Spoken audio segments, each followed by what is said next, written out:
Okay, so in this video, we're going to talk about mixtures and solutions. So the first type of mixture I want to kind of talk about is or are heterogeneous mixtures. Now, heterogeneous mixtures are those in which the mixing is not uniform and have different regions of different compositions. All right, and so the thing about mixtures is that you will have, a within one area, or within a substance, right? You have different particles or different types of substances that makes them up. So mixtures could be, a mix of elements, compounds, and so on and so forth. The biggest thing that you have to think about in terms of mixtures, they are not chemically bonded together. All right. So, can't spell together. All right, chemically bonded together. All right, and that's the thing about mixtures in general. Regardless of any type of mixture or solutions that we're talking about, they're not chemically bonded together. And what we mean by that is like, for example, if we're talking about, H2O specifically, right? Actually, I'm gonna write it this way. So H2O. All right, where you have oxygen, right? And the oxygen is bonded to two hydrogens. All right, this right here, all right, are your chemical bonds. Okay, but when it comes to mixtures, so the point I'm trying to make here, this is not a not a mixture.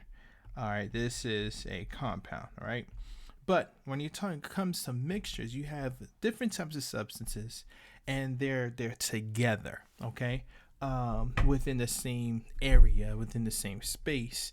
Okay, but these different components of the mixtures are not bonded together. Okay, and so like a good example of this is air, the air that technically we breathe, so on and so forth. Air is a mixture. All right, what does air consist of? Well, about 80% of the atmosphere of our air is nitrogen. All right, and then like about 18% of it is oxygen. We also have carbon dioxide, argon, some small traces of argon, so very very trace of helium, but it's a mixture. All right, and so when we breathe in, and we're actually taking all of this in into our lungs, all right, and then our bodies, it knows what to do to filter all these things out. All right, but as I said, so that's a mixture. Now, there's different types of mixtures, and so the first one that I was addressing earlier is your heterogeneous mixtures. All right, and as I said, heterogeneous mixtures are just those that in which the mixing are not uniform, and that the different regions and have regions of different compositions. All right. And so, how does that look like? Let me just kind of give you an example. What I mean by heterogeneous mixtures, and just some examples of heterogeneous mixtures. All right, and so here's a couple. Right, and it's anytime when you have a substance, you could see the different, like you could visibly see the different components. Right. We're talking about food. Food's a really good example of this, right? So like chocolate chip cookies. I mean, you have the chocolate chip, and then you actually have the cookie itself. So you could easily see the different components of this. Pizza. I mean, definitely, especially if you add any type of toppings, you could easily see the different components of the pizza. Whether it be like a drink with ice in it, or sometimes some people like smoothie where the actual real fruits, stuff like that, or infused juices, stuff like that, sandwiches, salads, where anytime you could easily see the different components that makes up that mixture, it's considered to be a heterogeneous mixture. Now, the next type of mixture are what we call homogeneous mixtures or homogeneous mixtures, however you choose to pronounce it. So these are homogeneous mixtures are those in which the mixing is uniform and that have the same composition throughout. And so what this simply means is that if you're looking at the mixture, you really couldn't tell that it's made up of different substances. Oftentimes, these mixtures, homogeneous mixtures, consist of just substances that's all within the same phase. So it's either it's all solid or all liquid or all gas. All right. And so let me give you an example what I mean by this. Um, as for substances that are considered to be homogeneous. All right.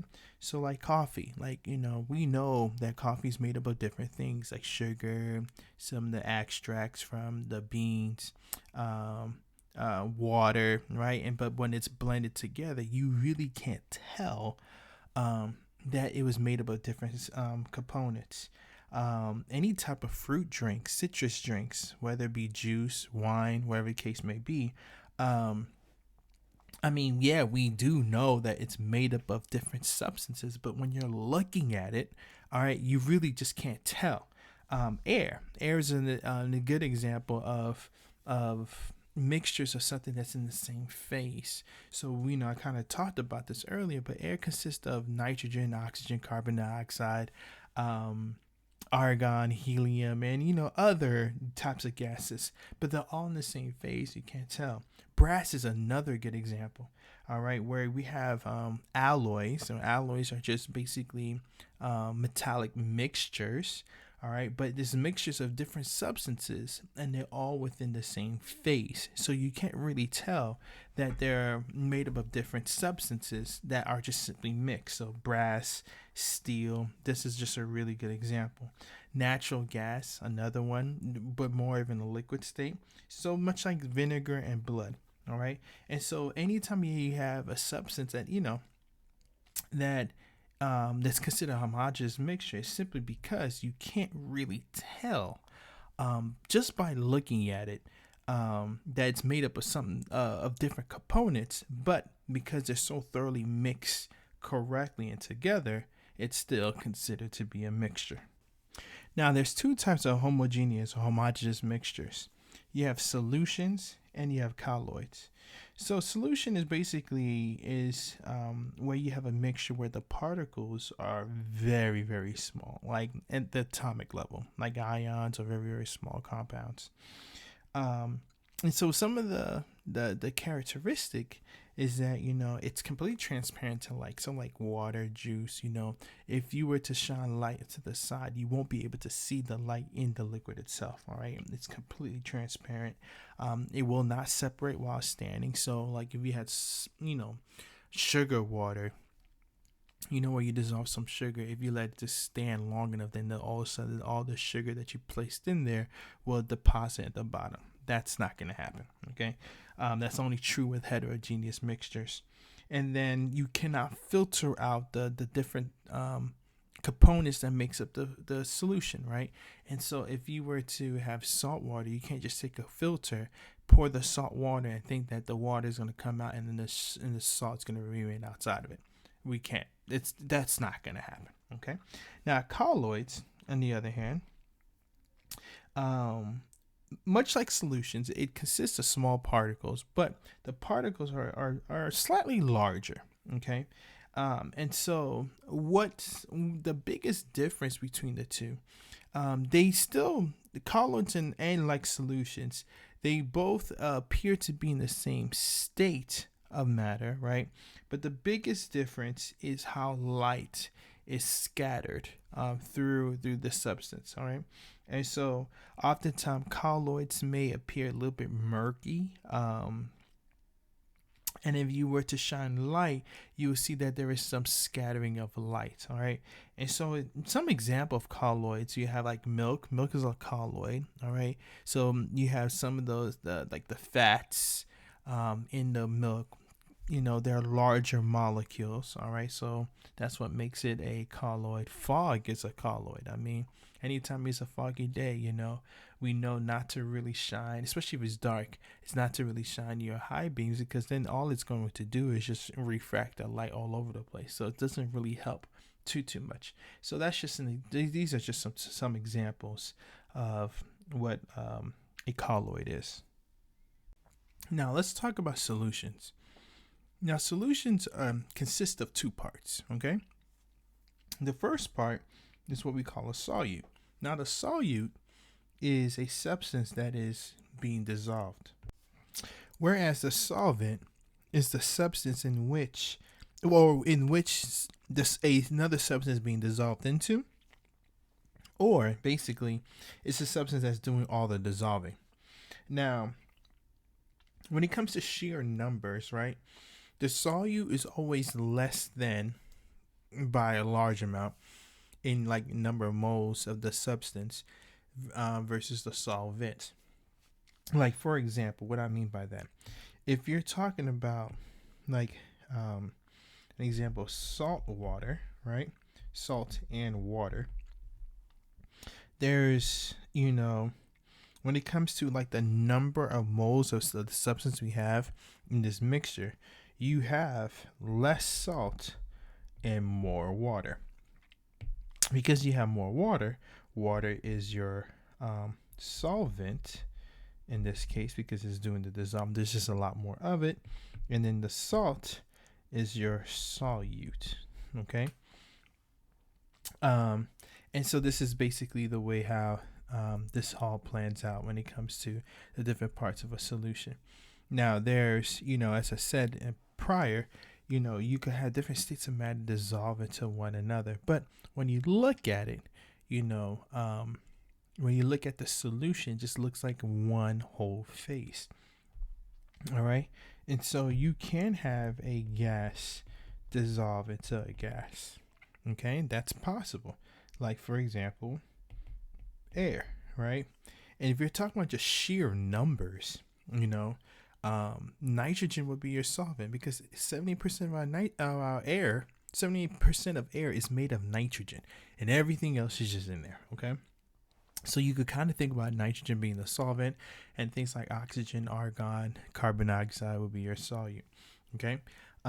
You could have a gas dissolve into a liquid. All right. This is mostly like an example of this is like soda, where you have the carbonated drinks and stuff like that, where the carbon dioxide is dissolved in there. That kind of is what that gives you the little fizz, and that's in our mouth. You could have a liquid dissolving into a liquid. All right. An example of this is gasoline. All right. Gasoline is really just a bunch of hydrocarbons, liquid hydrocarbons dissolved in one another. All right. You could have a solid dissolve into a liquid, much like salt water. All right. That's a very common example. And then you could even have solids dissolve into another solids, all right, to form these solutions. And so these are your metal alloys, so such as brass or steel. All right, all these are metal alloys. Jewelry, most times jewelry are also a solid dissolve into another solid. So like when you have something that's like, somebody purchased something like a ring for you, and it's a 14 karat gold ring, right? This right here is an alloy, and specifically is a mixture between silver, gold, and copper. Okay. And that just kind of gives it its rigidness, its toughness. And so these are your different types of solutions. Now, there are other types. Other phases. You could have a liquid dissolve into a solid. That's possible as well. Liquids into liquids, gas into solids. So I was just kind of giving you some examples on this page here, how one could dissolve it to another phase to make it look like one single phase.